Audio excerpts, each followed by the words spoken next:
Emergency से भी बुरा हाल इन देश में चल रहा है। आप इंदिरा गांधी जी को दोष क्यों देते हो? इंदिरा जी ने लोकतंत्र की चौखट में इमरजेंसी लगाई। हमें मालूम है, हम थे उस वक्त।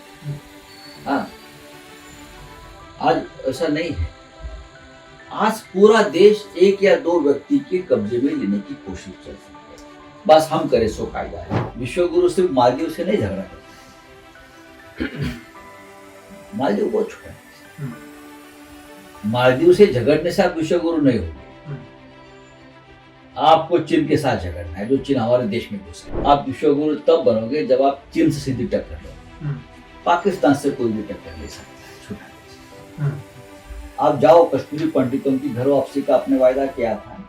आप मंदिर में जाकर सोएंगे 3 दिन, कुछ अनुष्ठान करेंगे, उससे आप विश्वगुरु नहीं करेंगे। अब उससे आप शंकराचार्य बने। हमें शंकराचार्य की ज्यादा 4 है, 5वां नहीं चाहिए।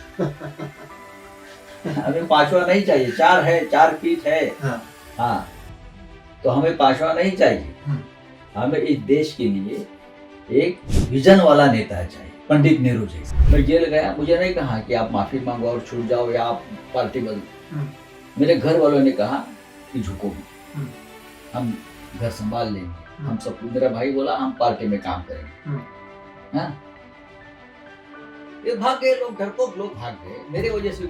आप डर की वजह से, ठीक है, बीजेपी की या संघ परिवार जो है उनका, उनकी एक सोची समझी स्ट्रेटेजी या रणनीति है। जब हम कुछ नहीं कर पाते तो धर्म के आधार पर लोगों को गुमराह करते। हिंदुत्ववादी उनसे ज्यादा हम प्रखर हैं। हम सिर्फ बोलने वाले हिंदू नहीं है, हम करने वाले हिंदू। हमें मालूम है हिंदुत्व क्या है। छत्रपति शिवाजी महाराज का जान बचाने का काम मुसलमानों ने किया है। उनके बॉडीगार्ड्स मुसलमान थे, उनके जो तोफ खाना है उनके प्रमुख मुसलमान थे, सभी मुसलमान थे उनके साथ। तो हम तो शिवाजी महाराज को फॉलो करते हैं। नरेंद्र मोदी भोपाल के उनके पार्टी के कार्यकारिणी में भ्रष्टाचार के ऊपर भाषण देते हैं। भाषण का केंद्र क्या होता है? महाराष्ट्र के अजित पवार, पवार फैमिली। 70,000 करोड़ का घोटाला, 1 लाख करोड़ का घोटाला। अजित पवार के ऊपर उनका हमला होता है भोपाल में, और 24 घंटे में वही अजित पवार बीजेपी में जाते हैं, बीजेपी के साथ जाते हैं और डिप्टी सीएम बनते हैं। 24 के चुनाव में अगर फेयर चुनाव होता है, अगर चुनाव ईवीएम पर नहीं होता है, तो भारतीय जनता पार्टी 150 सीट मिलेगी। आप राम मंदिर बनाने जा रहे हैं तो राम के गुण ले लो कुछ, नहीं तो आपका राम नाम सत्य हो जाएगा।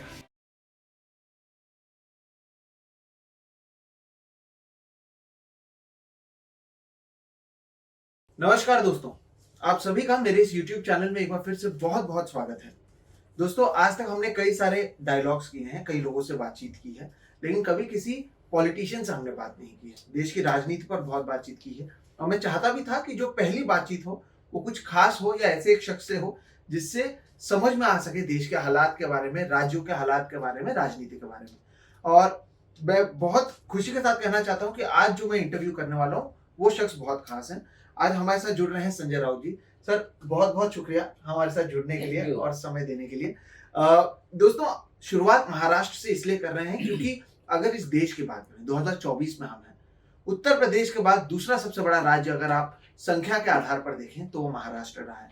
और पिछले 1.5-2 सालों में यहाँ पर जितनी घटनाएं हुई हैं, वो चाहे राजनीतिक घटना हो या फिर हमने यहाँ पर जिस तरह से सरकार बदलते देखा है, उसका परिणाम 2024 में किस तरह से होगा, इसे लड़ने के लिए विपक्ष क्या कर रही है। और अब जो आप देश भर में इंडिया गठबंधन देखते हैं, उससे पहले हमने महाराष्ट्र में महाविकास आघाड़ी के आधार पर एक गठबंधन देखा था जिसमें कई सारी पार्टियां साथ में आई और वो सत्ता में कामयाब रहे थे। आज इस पर चर्चा होगी और समझने की कोशिश होगी 2024 का चुनाव किस तरह से रहने वाला है। सर, पहला सवाल आपके पार्टी को लेकर होगा। पिछले 2-2.5 साल काफी चुनौतीपूर्ण रहे हैं आपके, अगर बात करें तो।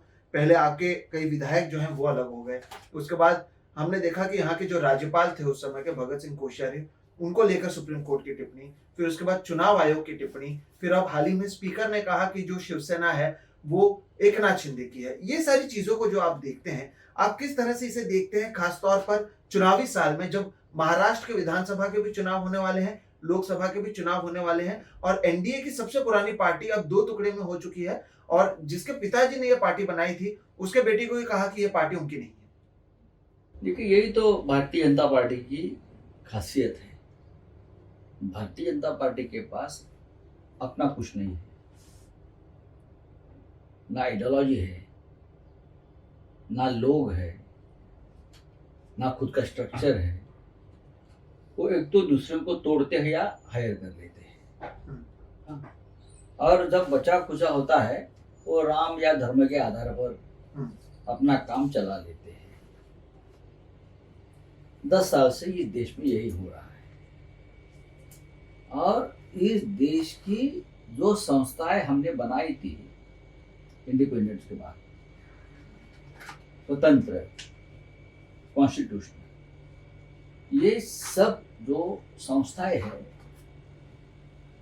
वो अपने कब्जे में लेकर, पॉलिटिकली कब्जे में लेकर वहां अपने अपने लोग बिठाकर पूरे देश में एक ऐसा माहौल बनाया है डिक्टेटरशिप, और जो उनके खिलाफ लोकतंत्र के लिए आवाज उठाएगा वो देश का दुश्मन बताए कहकर उसको जेल में डाला जाता है। हम भी जेल में गए बिल्कुल। जैसा कि ये जो पार्टी है ये खुद 10 दिन गंगा स्नान करती है, दूध से स्नान करती है। पूरे देश से ऐसे लोग पकड़कर अपने पार्टी में लाते हैं इनके ऊपर मर्डर के चार्जेस है, रेप के चार्जेस है, भ्रष्टाचार के चार्जेस है, देश लूटने के चार्जेस है। ये सब अब उनके पार्टी में है और एक दूसरे को ज्ञान दे रहे हैं, नैतिकता के आधार पर दूसरों को ज्ञान दे रहे हैं। नरेंद्र मोदी भोपाल के उनके पार्टी के कार्यकारिणी में भ्रष्टाचार के ऊपर भाषण देते हैं। भाषण का केंद्र क्या होता है? महाराष्ट्र के अजित पवार, पवार फैमिली, 70,000 करोड़ का घोटाला, 1 लाख करोड़ का घोटाला। अजित पवार के ऊपर उनका हमला होता है भोपाल में और 24 घंटे में वही अजित पवार बीजेपी में जाते हैं, बीजेपी के साथ जाते हैं और डिप्टी सीएम बनते हैं। हसन मुशर्रफ, इनकी एक टांग जेल में थी, बेल पर छूटे थे। अब बीजेपी पूरी कोशिश कर रही थी उनको जेल में जाना है। वो अजित पवार के साथ चले जाते हैं बीजेपी के साथ। प्रफुल्ल पटेल, जिनका नाम बार बार लिया था मोदी जी ने और अमित शाह जी गृह मंत्री जी ने, उनके कैसे दाऊद के रिश्तेदारों के साथ व्यवहार है, इकबाल मिर्ची के साथ व्यवहार है, उनकी प्रॉपर्टी अटैच, उनके ऊपर चार्जशीट लगा है। अब अजित पवार के साथ वो बीजेपी के साथी बन गए, सब छूट गया। ऐसी पार्टी को क्या आइडियोलॉजी? ऐसी पार्टी अगर शिवसेना को तोड़ती है तो किस आधार पर तोड़ती है? ये आइडियोलॉजी है नहीं। आपको महाराष्ट्र में मुंबई से आपको लूट करनी है, डकैती करनी है, वहां से आपको गुजरात में पैसा ले जाना है, इसीलिए सब जगह पे पार्टी का तोड़फोड़ चल रहा है। ये लोकतंत्र नहीं है, ये हमारी देश की संस्कार संस्कृति नहीं है। राम ने भी रावण का वध किया, लेकिन रावण के पास जो अच्छे गुण थे उसका आदर भी किया, मीन्स लोकतंत्र था। आप आप राम मंदिर बनाने जा रहे हैं तो राम के गुण ले लो कुछ, नहीं तो आपका राम नाम सत्य हो जाएगा। आपने सर 2-3 शब्दों का जो जिक्र किया पहले जवाब में, एक तो डिक्टेटरशिप की बात की आपने, एजेंसीज के स्वतंत्र होने की बात नहीं की और साथ ही साथ राम राज्य की बात की। तो एजेंसीज के स्वतंत्र नहीं होने, डिक्टेटरशिप और मुंबई की बात को हम पहले करते हैं। आप ये जो कह रहे हैं कि एजेंसी स्वतंत्र नहीं है, तो इससे आप लड़ेंगे कैसे? क्योंकि अलग अलग जगहों पर अलग अलग चीजें कही जा रही। कहीं पर चुनाव आयोग को लेकर आप उद्धव ठाकरे ने तो अभी हाल ही में ये भी कहा कि चुनाव आयोग के खिलाफ ही मामला दर्ज किया जाना चाहिए। ईवीएम से चुनाव हो रहे हैं, उसे लेकर सवाल उठाए जा रहे हैं। ईडी सीबीआई को लेकर किस तरह से लोगों को डराया जा रहा है उसके बारे में कहा जा रहा है। अब जब चुनाव आएंगे तो इसका तो और इस्तेमाल किया जाएगा। आपको डराने की कितनी कोशिश की गई थी, आपको तो जेल में भी डाला गया था, उस पर हम बात करेंगे।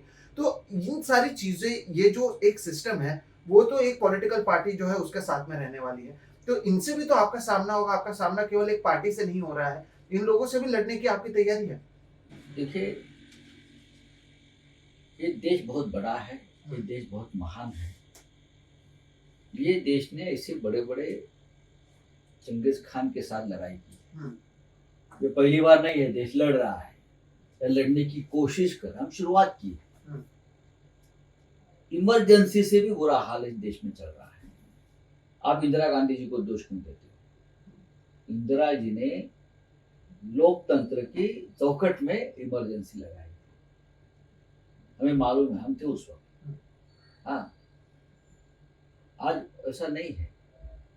आज पूरा देश एक या दो व्यक्ति के कब्जे में लेने की कोशिश चल रही है। बस हम करें सो कायदा है।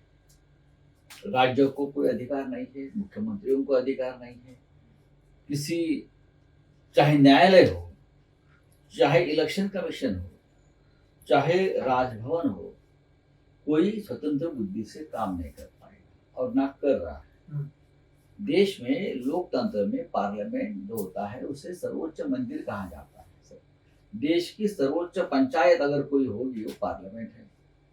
आप पार्लियामेंट के ऊपर भी एक तरह से उसका भी राजनीतिकरण किया आपने, वो आपके हाथ में लिया। आपकी मर्जी हो तो पार्लियामेंट चलेगी, नहीं तो नहीं चलेगी। आपकी मर्जी है। लोगों ने कुछ आवाज उठाया इसी प्रश्न के ऊपर, 150 सांसदों को आपने बर्खास्त कर दिया। कभी हो गया इस देश में? नहीं, पूरे विश्व में नहीं हुआ है। ये देश विश्व में इसलिए जाना जाता है अपने महान डेमोक्रेटिक परंपरा, लोकतांत्रिक परंपरा के लिए जाना जाता है। ये देश जिसकी नींव पंडित नेहरू, सरदार वल्लभ भाई पटेल, इंदिरा गांधी, लाल बहादुर शास्त्री, अटल बिहारी वाजपेयी, पंडित नरसिंह राव, ऐसे बड़े बड़े लोगों ने ये लोकतंत्र को मजबूत बनाने की बहुत कोशिश की है। आप एक झटके में सब तोड़ दिया है, लेकिन आप जाएंगे, ये देश रहेगा। कोई जिंदगी में, जीवन में, राजनीति में अमर पट्टा बांध कर नहीं आया। जाएंगे, हम लड़ेंगे ना, ठीक है। आज 10 साल से हम लड़ रहे हैं। हमारे जैसे और कुछ लोग हैं जो लड़ रहे हैं, बोल रहे हैं, लोगों को जागरूकता, लोगों में जागरूकता ला रहे हैं। यही तो काम होता है देशभक्तों का। हाँ, कुछ लोग तो होते हैं जो बोलते हैं करेंगे, कुछ लोग फांसी पर जाएंगे, कुछ लोग जेल में जाएंगे, कुछ लोगों को आप गोली मारेंगे, कुछ लोगों को आप अपने रास्ते से हटाने के लिए खत्म कर देंगे। इसी को तो रिवॉल्यूशन कहते हैं ना। इस देश में पहले भी हुआ है, हाँ? आज भी होगा और आगे भी होगा, और देश तो बचेगा, देश तो रहेगा। ये देश छोटा देश नहीं है, 140 करोड़ का देश है ये।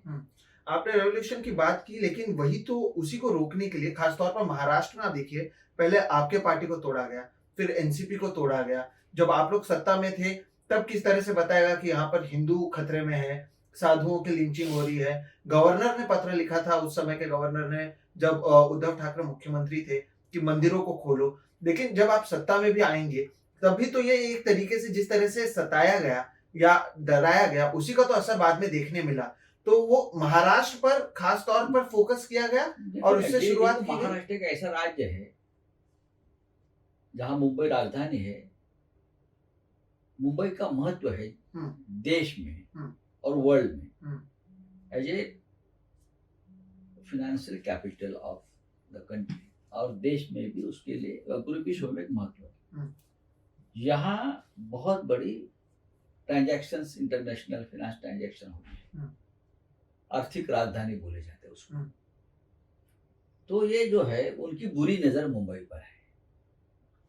मुंबई से जितना आप लूट सकते हो, जैसे ब्रिटिशों ने लूट कर पूरा लेके गए वहां एक राज्य में जा रहा है सब। हमारे कहना है पूरे देश का विकास होना चाहिए। मुंबई जैसे और 50 शहर बनने चाहिए, तब देश का विकास होगा।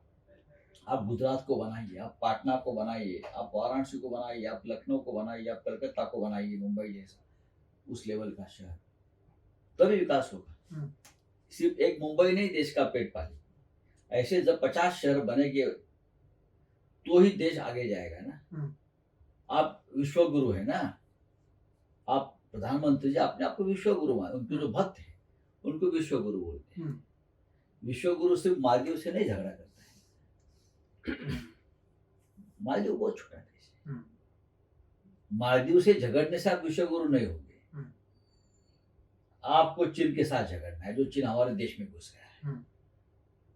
मणिपुर में घुस गया है, हाँ, अरुणाचल में घुस रहा है, हमारे देश में हर जगह पर वो टक्कर दे रहा है, सीमा पार कर रहा है। आप विश्वगुरु तब बनोगे जब आप चीन से सीधी टक्कर लोगे। पाकिस्तान से कोई भी टक्कर ले सकता है, छोटा देश।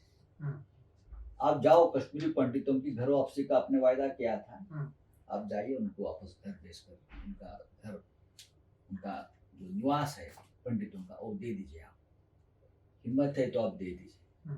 आप ही देश की महंगाई और बेरोजगारी कम करो। रुपया का जो अवमूल्यन हुआ है ना, 75 ना, कितना हो गया, 84 तक 84 गया ना, हाँ। 84 गया ना। वो अच्छे दिन लाइए, 10 साल पहले वाला रुपए का मूल्य आप लाइए, वो अच्छे दिन हमें चाहिए पुराने वाले। तो आप विश्वगुरु है। आप मंदिर में जाकर सोएंगे 3 दिन, कुछ अनुष्ठान करेंगे, उससे आप विश्वगुरु नहीं बनेंगे। अब उससे आप शंकराचार्य बनो। हमें शंकराचार्य की ज्यादा 4 है, 5वां नहीं चाहिए। हमें 5वां नहीं चाहिए, 4 है, 4 पीठ है, हाँ, तो हमें 5वां नहीं चाहिए। हमें इस देश के लिए एक विजन वाला नेता चाहिए, पंडित नेहरू जैसा, राजीव गांधी जैसा, इंदिरा जी जैसा, ऐसा नेता चाहिए हमें। वो आप नहीं है। आपने विजन की बात की और इससे लेकर एक सवाल खास तौर पर सर, जो मुंबई महाराष्ट्र के लोगों के लिए है। एक तो आपने कहा कि मुंबई पर इनकी बुरी नजर थी, इससे शुरू करते हैं। क्या आप ये समझते हैं कि मुंबई के इम्पोर्टेंस को खत्म करने के लिए हमने देखा कि एक एक करके इंडस्ट्रीज लेके गए, अब तो फिल्म फेयर भी वहां पर हो रहे हैं। हाल ही में एक मुद्दा भी आया था कि एक मराठी लड़की को मुंबई के मुलुंड इलाके में कहा गया कि इस सोसाइटी में महाराष्ट्रियंस अलाउड नहीं है। तो क्या जिस तरह से एक समय बाला साहेब ठाकरे ने शुरुआत की मराठी मानुस की बात को उठाने की, फिर से उसे मुंबई जैसे शहर और इसके आसपास के जो एमएमआर रीजन है वहां पर ये मुद्दों को फिर से उठाने की जरूरत है और इसे बड़ा करने जनता पार्टी का ये एक ऐसा भूमिका है। शिवसेना क्यों आप ये लोग तोड़ रहे हैं मालूम है ना? जो आपने उदाहरण दिया मुलुंड का, अन्याय के खिलाफ लड़ने वाली पार्टी को तोड़, आवाज उठाने वाली जो बड़े बड़े जो लीजेंड्स, शरद पवार की पार्टी, पवार साहब की पार्टी क्यों तोड़ रहे हैं? शरद पवार एक ऐसा पर्सनालिटी है, हाँ, टॉलेस्ट पर्सनालिटी है। बाला साहेब ठाकरे और उनकी पार्टी, उद्धव ठाकरे एक पर्सनालिटी है, तोड़ो उनको।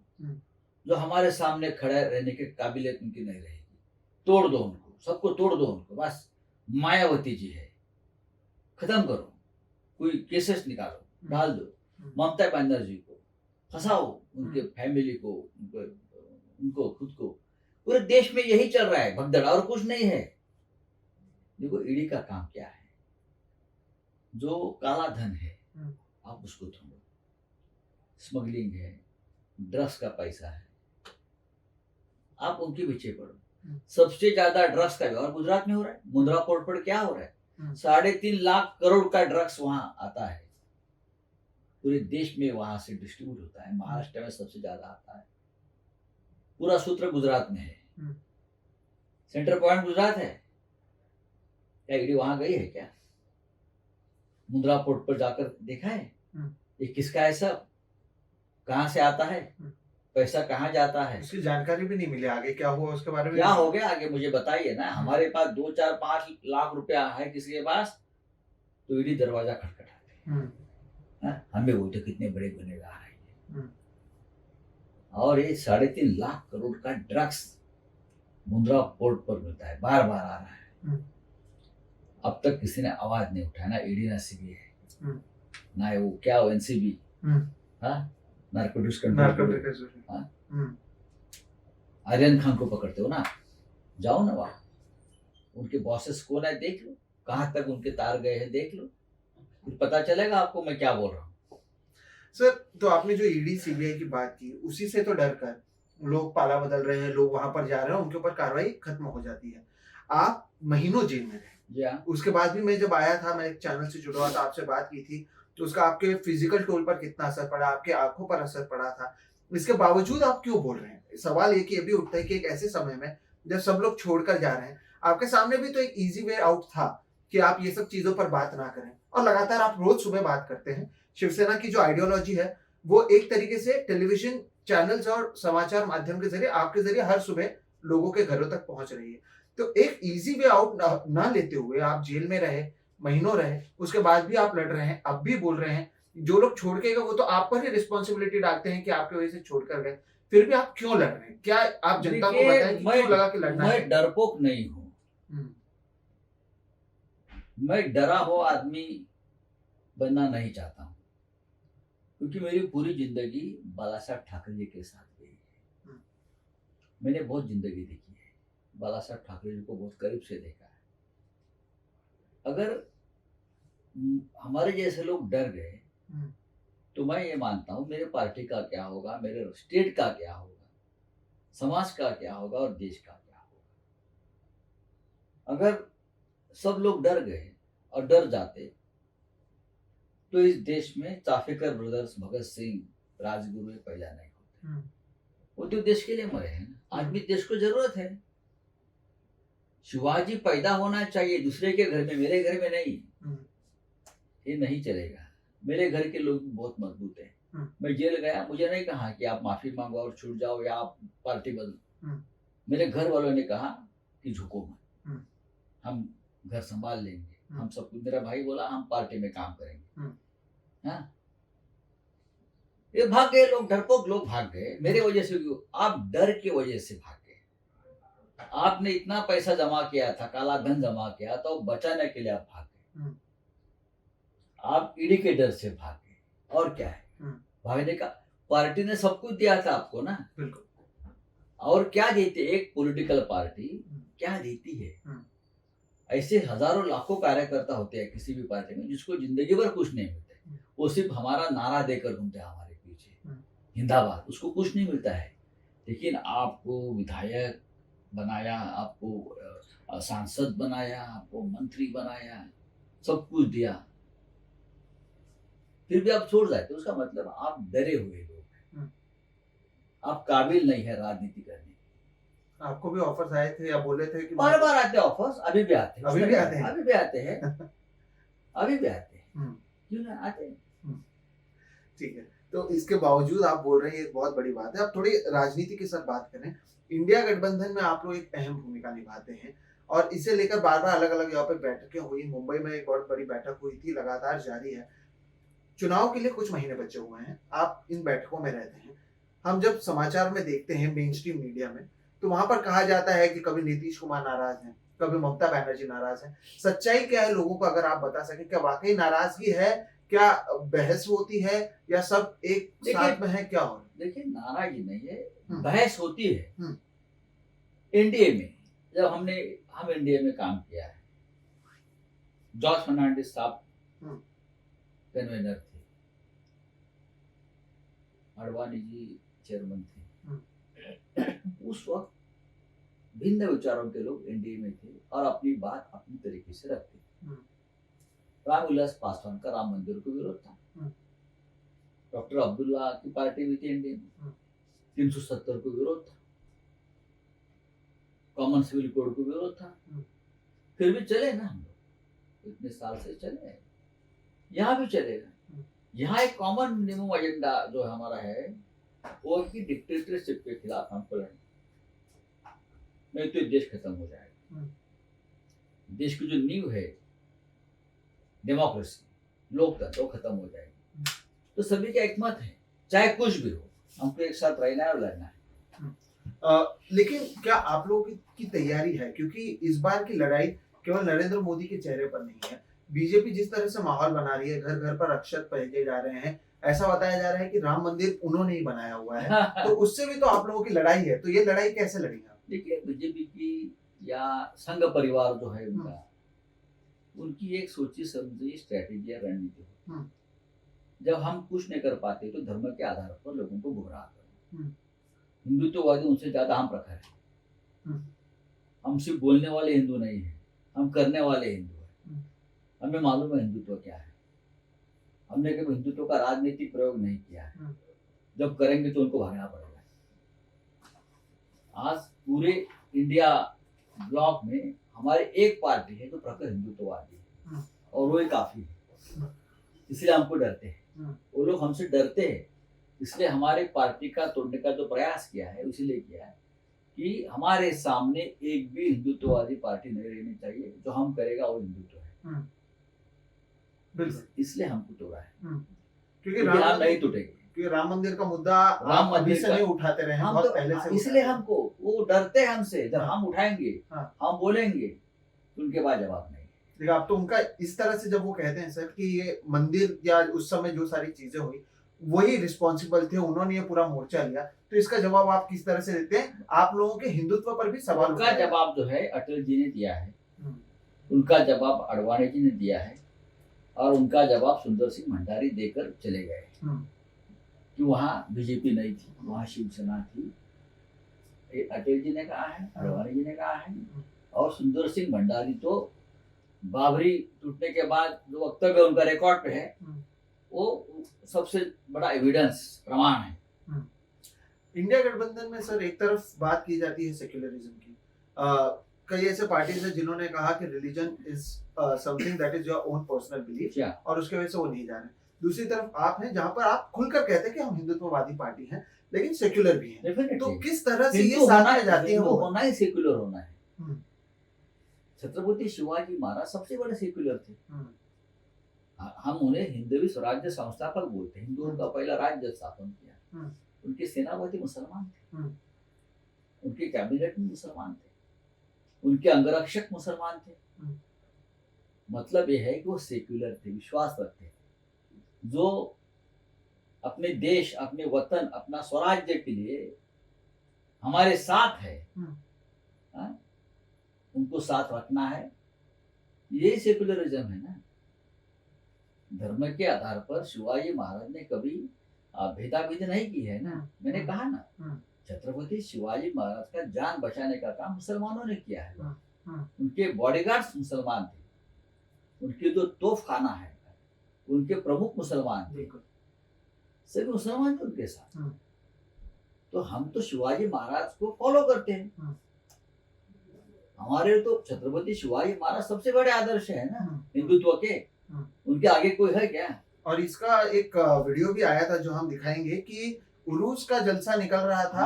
और सेना भवन के पास जाने के बाद शिवसेना का जो एंथम है उसे बजाया गया। तो मुसलमान भी बड़े पैमाने पर सर आपके पार्टी के साथ जुड़ते हुए पहले भी थे, आज भी है। पहले भी थे और आज भी, अब ज्यादा है, क्योंकि मुसलमानों को पता चला है कि हमें बदनाम किया गया, हमसे तोड़ने की कोशिश की। लेकिन मुसलमान हमेशा हमारे साथ रहा। मुंबई दावा में जाकर दी।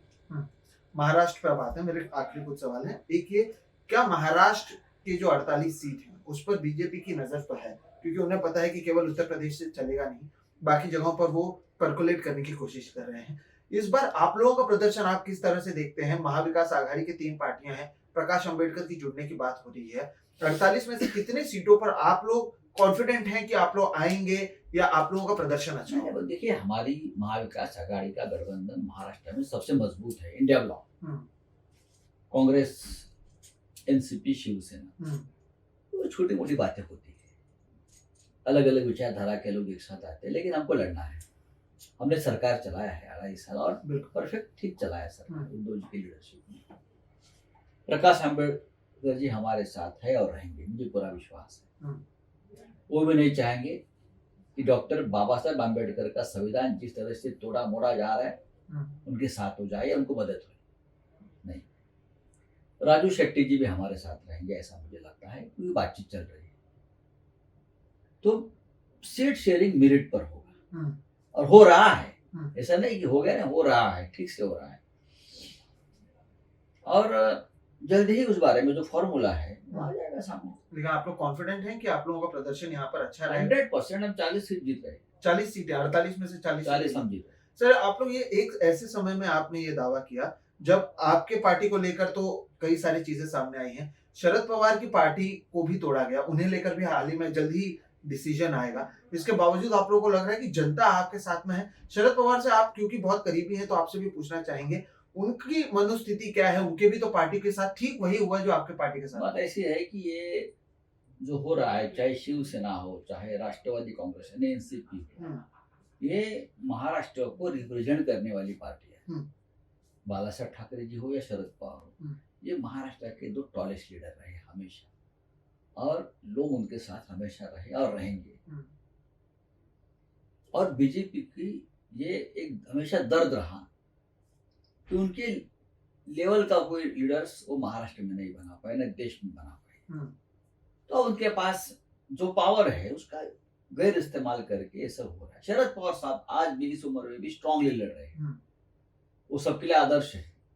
उद्धव ठाकरे साहब लड़ रहे हैं, हम सब उनके साथ लड़ रहे हैं, और लड़ाई जारी रहेगी, उस समय तक जारी रहेगी जब तक हम हमारे मंजिल तक नहीं पहुंचते। यहाँ पर एक चीज जो दर्शकों को बताना चाहेंगे कि जब अजीत पवार गए भी नहीं थे, उससे बहुत समय पहले ही आपने एक बार यहीं पर हमसे बातचीत में बता भी दिया था कि ऐसी सारी चीजें सुनने मिल रही हैं। तो ये सारी चीजों की तैयारी थी आप लोगों को? हम प्रिपेयर थे। हम एकनाथ शिंदे के लिए प्रिपेयर थे कि वो जा रहा है। अच्छा, उसको तो वो टूट रहा है, वो मन से टूट गया है, उसको डराया जा रहा है। हमें मालूम था अजीत पवार डराया जा रहा है, धमकाया जा रहा है, ये सब कुछ हमें पता है, इसलिए आप मेंटली प्रिपेयर थे। सर मेंटली प्रिपेयर्ड हैं, लेकिन इसमें एक सवाल अब ये उठता है, जैसे कि अदानी का मसला मुद्दा उठा लो, राहुल गांधी लगातार विरोध करते आए हैं, वो अपनी बात रखते हैं। धारावी को लेकर आप लोगों की ओर से बहुत बड़ा प्रदर्शन किया गया, वहां पर बताया गया कि किस तरह से चीजें नहीं होनी चाहिए। जब 2 बड़े पार्टियों की ओर से ऐसा कहा जा रहा है, तीसरी तरफ शरद पवार और गौतम अदानी के रिश्ते बहुत अच्छे हैं, हाल ही में 25 करोड़ रुपए दिए, तो इसे लेकर आपको नहीं लगता कोई कंफ्यूजन है? शरद पवार को लेकर जो एक छवि बनाई जा रही है कि वो किस तरफ होंगे, आप लोगों के भीतर ऐसा कोई कंफ्यूजन नहीं? गौतम अडानी उद्योगपति है, बहुत बड़े इन्वेस्टर है, उनके साथ मतभेद हो सकते हैं, लेकिन देश की अर्थव्यवस्था में अब उनका एक योगदान है। हमारा झगड़ा आइडियोलॉजिकल है, या हमारा झगड़ा जो है धारावी में लोगों को जो चाहिए वो दे दीजिए आप, और उसके लिए आप पूरे मुंबई के मालिक नहीं बन सकते। जिस तरह से जो गवर्नमेंट आदेश निकला है अडानी के लिए, ये कैसे हो सकता है? ये बहुत बड़ा फ्रॉड है, भ्रष्टाचार। हम किसी भी हालत में किसी भी उद्योगपति के किसी में मुंबई को नहीं जाने देंगे। मुंबई महाराष्ट्र की राजधानी है, रहेगी, और उसके ऊपर मराठी लोगों का कब्जा रहेगा हमेशा, नहीं तो बहुत बड़ा संघर्ष होगा। मेरा आखिरी 2 सवाल है। एक सवाल जो मैं पर्सनली पूछना चाहता था, जो अब आपके पार्टी के 2 गुट हो चुके हैं, ऐसे लोग थे जो शायद आपके साथ सालों साल काम किए हैं, आप सभी लोग एक दूसरे के साथ थे, अब जब आप मुड़कर देखते हैं, यही लोग न केवल आप पर बल्कि उद्धव ठाकरे पर भी आरोप लगाते हैं, आदित्य ठाकरे पर आरोप लगाते हैं, तो क्या कुछ सोचते हैं आप? क्योंकि apart from being a politician आप लोग इंसान भी तो हैं, आप लोग भी तो कुछ सोचते होंगे। तो जब ये आरोप लगाते हैं या अलग अलग चीजें कहते हैं वही लोग जो आपके साथ सालों साल थे, तो क्या सोचते हैं? क्या सोचेंगे? हमारे साथ हमारे भाई की तरह रहे हैं, एक दूसरे के सुख दुख में हमने एक दूसरे को साथ दिया है। आपने कल देखा होगा जब 2018 में राष्ट्रीय कार्यकारिणी में एकनाथ शिंदे को लिया, तो कैसे उद्धव ठाकरे साहब का पैर छू रहा था। ये श्रद्धा और ये आदर तो हमेशा उस वक्त रहता था ना, आपने देखा होगा। बिल्कुल बिल्कुल। हम तो हमारी तो पूरी जिंदगी बाला साहब ठाकरे साहब के चरणों में गई है। मेरे जैसा आदमी, आप जहाँ बैठे वहाँ बाला साहब ठाकरे आकर बैठते थे आशीर्वाद देने के लिए। जब आसपास से कहाँ जाते थे तो देखते थे मैं हूँ या नहीं हूँ, आकर 2 मिनट तो वहां बैठ कर जाते थे। श्रद्धा है ना, हमने बाला साहब के साथ काम किया है। अब हमारे लिए उद्धव ठाकरे उस स्थान पर है, हाँ, पार्टी के वो नेता है। अब एकनाथ शिंदे को बनाया तब पैर छू, इतने पार्टी शिवसेना जैसी पार्टी के कार्यकारिणी में स्थान मिलना एक बहुत बड़ी बात होती है। मुझे तो बहुत कम उम्र में मिला इस स्थान, लेकिन देखा आपने क्या था, फिर भी लोग छोड़कर चले गए, क्या बोल सकते। ठीक है, मेरा आखिरी सवाल है, और ये दर्शकों, मैंने कुछ लोगों से बात किया, उन्होंने पूछने कहा था कि ये जो आपके घर पर रोज सुबह हम सभी पत्रकार पहुंच जाते हैं, 2019 में इसकी शुरुआत महाविकास आघाड़ी के बनने के समय से शायद हुई और वो आज तक लगातार जारी है। तो रोज सुबह हमारे जैसे लोग पहुंच जाते हैं। शुरुआत में तो हम आपके अंदर ऑफिस में बैठ जाते थे और आपके लोगों से कहते भी थे चाय बना दो, ये बना दो, सब मिलता था। वो जो सिलसिला है वो ऐसे ही चलता रहेगा कि आपको भी अभी लगता है कि नहीं ये हर रोज आ रहे हैं, या इसके जरिए जो आइडियोलॉजी है वो लोगों तक पहुंच रही है? क्या आपको भी आदत हो गई है। मैं तो किसी को इनवाइट नहीं करता हूँ कि आप आइए, मैंने कभी किसी को ना फोन किया है ना बोला है कि आप आइए। आप आते हैं, आप मुझसे सवाल पूछते हैं, मैं मानता हूँ मेरी इस बहाने मेरा पार्टी का विचार जाता है, महाराष्ट्र की राजनीति के बारे में हमारी पार्टी की राय जाती है, जब तक आपको लगता है कि मुझसे बात करने लोगों को तो रोज लगता है, आपको क्या लगता है? पत्रकारों को तो रोज लग रहा है, इसलिए तो मैं रोज है। खुद एक एडिटर हूँ, मैं एक नेता हूँ। नेता को लगता है कि मेरा विचार जाना चाहिए, मेरे पार्टी का विचार जाना चाहिए। जब आप लोग बंद करेंगे मैं बंद करूंगा। मुझे नहीं लगता बंद होगा, आपके यहाँ तो शाम को भी लोग आते हैं। सर 2024 में जनता को आप आखिरी चीज बताएं, 2024 के चुनाव में क्या होगा आपको as a editor plus as a leader? 2024 के चुनाव में अगर फेयर चुनाव होता है, अगर चुनाव ईवीएम पर नहीं होता है तो भारतीय जनता पार्टी 150 सीट भी नहीं जीतेगी। और चुनाव फेयर होता है इस हालत में तो बीजेपी को बहुमत नहीं मिलने जा रहा है, मैं ये कहता हूँ। आपको लगता है चुनाव फेयर होगा? क्योंकि आप अगर लगा रहे हैं या ईवीएम पर ही तो चुनाव, मध्य प्रदेश में चुनाव फेयर नहीं हुआ है, मैं इतना ही कहता हूँ। बिल्कुल। तो इससे दर्शकों को समझना चाहिए कि इशारों में ही राउत साहब ने बहुत सारी चीजें कहने की कोशिश की। सर बहुत बहुत शुक्रिया, आप हमारे साथ जुड़े, इतना समय दिया। देखिए दर्शकों, हमने शुरुआत भी एक ऐसे पॉलिटिशियन के साथ की जिन्हें शायद महीनों जेल में रहना पड़ा, लेकिन वो फिर भी हर रोज न केवल अपनी बात को रखते हैं बल्कि नेशनल लेवल पर भी वो एक ऐसे पार्टी को रिप्रेजेंट करते हैं जिसके अध्यक्ष महाराष्ट्र के जो चीफ मिनिस्टर रहे हैं और साथ ही साथ अब इंडिया गठबंधन में एक अहम भूमिका निभाते हैं। आज इस वीडियो के जरिए आपको बताने की कोशिश ये थी, चाहे वो हिंदुत्व का मुद्दा हो, चाहे वो राम मंदिर का मुद्दा हो, महाराष्ट्र या मुंबई का मुद्दा हो, उसे लेकर शिवसेना की क्या तैयारी है और इसे लेकर आगे क्या कुछ होगा, इस पर भी नजर बनी होगी। बहरहाल इस वीडियो में इतना ही। बहुत बहुत शुक्रिया सर। अगर वीडियो पसंद आया दर्शकों तो जरूर इसे लाइक करें, दूसरों के साथ साझा करें, साथ ही साथ चैनल को अगर अब तक सब्सक्राइब नहीं किया है तो कर लें। हम इस तरह से ऐसे लोगों की वीडियोस को आपके सामने लाने की कोशिश कर रहे हैं जिसके शायद आपको सुनकर 4 चीजें समझ में आए और जिनके बारे में शायद समाज को पता होना चाहिए या उन्हें बार बार सुनते रहना चाहिए। बहरहाल इस वीडियो में इतना ही। बहुत बहुत शुक्रिया।